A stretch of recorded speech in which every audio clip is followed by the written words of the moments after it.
This is why your congregation hates you. Time consciousness. Why should you take 1 hour for a session that's supposed to be 40 minutes? Why are you taking the extra time for the next thing? You need to be very time conscious. The beginning of the session, if your church begins the services at 10 and you begin with worship team, even if the congregants ni watano tu wamefika, that 10 a.m. be there and kick off with the people that are there. Because most of the times, the people that are heading the service, they are in earlier. So you're the one leading, be there earlier. That is another thing. Congregants wana hate sana kutuhusu sisi worship leaders. We come in late and then we come rushing towards the pulpit to pick up the microphone and start singing. Whereas there are those people that came in earlier, you do not want them to serve. Okay, that's a topic for another day because it is very sensitive for us singers. But congregants hate it when you take extra time and you consume so much time for other things instead of doing what you're supposed to do in the time that you're given. So be time conscious, okay? Be very time conscious. So come in early. Have time to pray. Begin your sessions in time. Musicians, instrumentalists, please. This one we need to get saved and get saved fully, yeah? So let's check on that. Be time conscious so that you do not extend that time. That's why unapatanga, the congregants are complaining, service inafaa kuisha 12:30, inaisha 1:30 ama kuendelea. Why? Because we have extended every place. And music is it's very important in the session. Music in every church that I have been to so far, and I think in all churches, music takes more than 50% of the time. So why should you take 70%? And then preaching and these other things, they take the others. Zinafinyiliwa in the other 30%. We need to be very conscious so that everything gets handled. You have 50% of that time. If the session is 2 hours, 1 hour goes to non-stop music, goes to singing. Why should you extend to the other hour? You need to be sensitive. There are people who come to church to be blessed by the praise and worship. I get it. But when anything, however good, however bad, if it's too much, it becomes poisonous. So you need to be very sensitive about that. Let me leave that at that. Congregants, please keep on writing in the comments section so that we correct each other. If you come to this far, I am certain this one is working and it's making sense to you. Please subscribe to this channel. Take a minute and subscribe, and please leave me a comment and tell me I have subscribed. I'm waiting. Subscribe. Thank you. Okay, this is why your congregation hates you, dear worship leader. Something else. Your mic technique. How do we talk about this?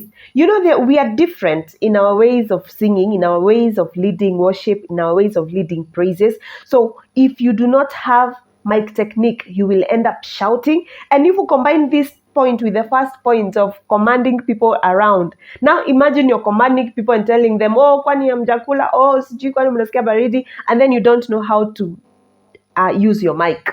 Hauna your mic technique. You know how it is. The more input you put on your mic extra, it will be amplified in that extremity and it will be hurting to the ears. Imagine mtu mwenye ameketi hapo tu mbele ya hiyo mixer ama mbele ya hiyo speaker. Mbele ya hiyo speaker ama mbele ya hiyo monitor. You will hurt their ears. That's why unapatanga people, they are just making faces. The moment it is Flozy leading, everyone is uncomfortable. Ama unapata people literally move from where the speakers are because that session will be very bad. So you need to be on your game, on your best when it comes to matters mic technique. Stop shouting on the microphone.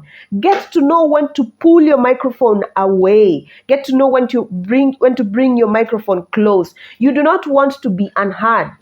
Hautaki unaimba, unaongea, they can't hear you. Also, you need to know where the antennas are. You don't want to lock it up and your mic cannot be heard, whereas you're signaling the person on the sound and they can tell you, your mic is on. Lakini wewe ndio haujui kuitumia. Those are sessions we need to have with our praise and worship teams when it comes to matters mic technique. You close your eyes all through the session. Hata kama ni worship session, even if it is the worship session, you need to open your eyes. You're giving people directives. You're telling them lift up your hands. You're telling them sing. You're telling them things, this and that. You're telling them pray. You're telling the worship team to sing. You're telling the band, and you're closing your eyes all through. Mpaka unazama, you get into it, you close your eyes, you kneel down, you're praying, you're crying. You know, these people look at you and they're like, okay, Flozy, you finish what you're doing, then come back and now take us with you. Why are you leaving your people behind? You're there to lead them. As much as there are instances you close your eyes, you cannot close your eyes from the beginning to the end. That is not what a good worship leader does. You need to check on these worship leaders. Congregants, am I doing it right or not? Hey, that one I'll leave it at that, because that is something you need. Record yourself singing, dear worship leader. Record yourself singing and watch your behavior. At times, some things we do, you don't even know it. So come at, if your church is privileged to be doing this streaming, go watch yourself. Go watch those sessions and see how you are doing it. See what you, listen to yourself. What did you say? What did you do? And see the things that you can correct. And then help each other in the worship team.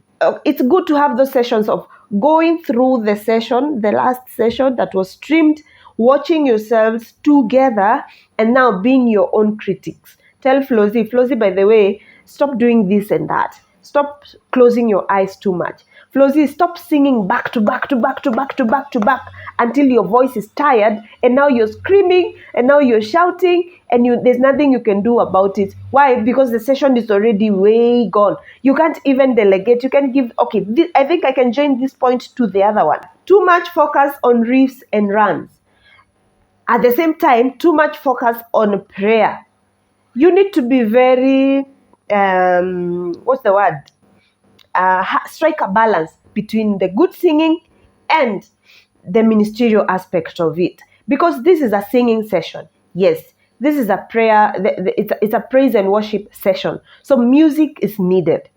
At the same time, you do not want to expound so much on your riffs, on your runs. You're there, you are Alpha and Omega. We worship you alone. You are worthy to be praised. It's a chorus that people know. But because I want to bring my identity, I want to bring my vibe, I want to bring my creativity, I want to bring my prowess to it. Too much of something is poisonous. So the more you overdo it, if you overdo it, then you will spoil it. So you do not want to be there doing all those kind of runs. Hey, you are Alpha and Omega. We worship you alone. You want the congregation to join you. So you don't want to stand out and just stand out all through. Yes, art is allowed in some portions, but not all through. Get to know when to bring it to spice up the session. At the same time, when to withdraw. At the same time, get to know when to tell the vocalist to stop singing in the microphones, when to engage the congregation to sing with you, when to tell when you're the lead singer, you're the one in charge. It's like you're the driver. You're the one on the wheel. This car will go wherever you want it to go. You want it to go to the ditch, that is where it will go. You want it to go straight on, that is where it will go. So you need to be very cautious. You need to be very careful, and you need to be hands-on. Sawa sawa? So one more thing before I end this video, because I know there's so many things, and I want you to keep on writing in the comment section so that you can learn from each other. And dear congregants, please, pour your hearts out. We want to hear what is this that you don't like about us. We want to hear what is this that you don't like about us so that you can know what to work on. Yeah. One more thing, song selection. There are people who will, that's why I said it's very important for you guys to emphasize on doing your practice together as a team. Praise and worship team must have practice session. Praise and worship team, leaders of that Sunday, must have sessions with the band. You must. If you don't do practice, then what are you going to be singing about? What are you going to do? How are you going to be able to control and to conduct each other and as in to engage each other within the session as praise and worship team? Because the moment we stand in front of that church, in front of that congregation, it is not Flozy and the band. It is that church, OFC, praise and worship team, PCA church, praise and worship team. Happy Church praise and worship team. It's not Flozy and the band. This is not something personal. It is teamwork. So this teamwork has to be seen. So the way you select songs, there's no way you can just come and select songs that the vocalists, the BGVs don't know. It is so obvious you guys didn't prepare together. This one goes back to the preparation. You need to work together and prepare together. You need to bring in songs that everybody knows. If you're privileged, your church is privileged to have projectors, you can bring in new songs quickly and have them projected so the church can read through and catch up quickly. If you do not have that privilege, please tone down your new songs. And also, you do not want to add songs palembele when you guys had already planned a session, and there are people who have that weakness. You had prepared very well. You came for practice. You prepared these 4 5 praise songs, but the Spirit, I tell you, God is a God of order. He doesn't just come. And you bring in a song that people don't know, so you end up singing by yourself. The congregation doesn't know. The worship team doesn't know. It is only you that knows it. That is wrong, guys. That is very wrong. I know kuna zile instances tunasemanga the Spirit of God spoke, but you cannot bring that statement every other time. And then I say God is a God of order. Even the Spirit of God, it is not orderless. There's order in it as well. He cannot inspire you to a song that people don't know. And also, pia wewe, you're not conversant with it. Like unaimba, let the Holy Spirit come and take control in every strange situation. Na na na na na na. What is na na na? If it was really, really God inspired, you will know every word. And if you don't know it, fill it with other words. Otherwise, stop singing na na na na. Because if you don't know it yourself, how about these other people? So you need to be very careful about that. So there's so much we can talk about, but I will leave it at that. So congregants, please keep on adding in the comment section. I think I'll make another video and keep on with this video so that we learn from each other. So dear worship leaders, congregations, they have spoken about us. Please come on. If any of the pointers talks about you, it's time to take action. Okay, so take the right action. Let's do what we are supposed to do and let God do his part, but there's our part to play. Okay, so we cannot just rely on the spiritual aspect of praying or on the singing aspect. Also, there are these other things that feed into it to make us as effective as possible. So I will leave this one right here. Thank you for watching. Thank you for being with me to this very end. Please subscribe. Please be part of this family. I am so glad that you could come to this very end. Thank you for watching. I will see you in the next one. Bye.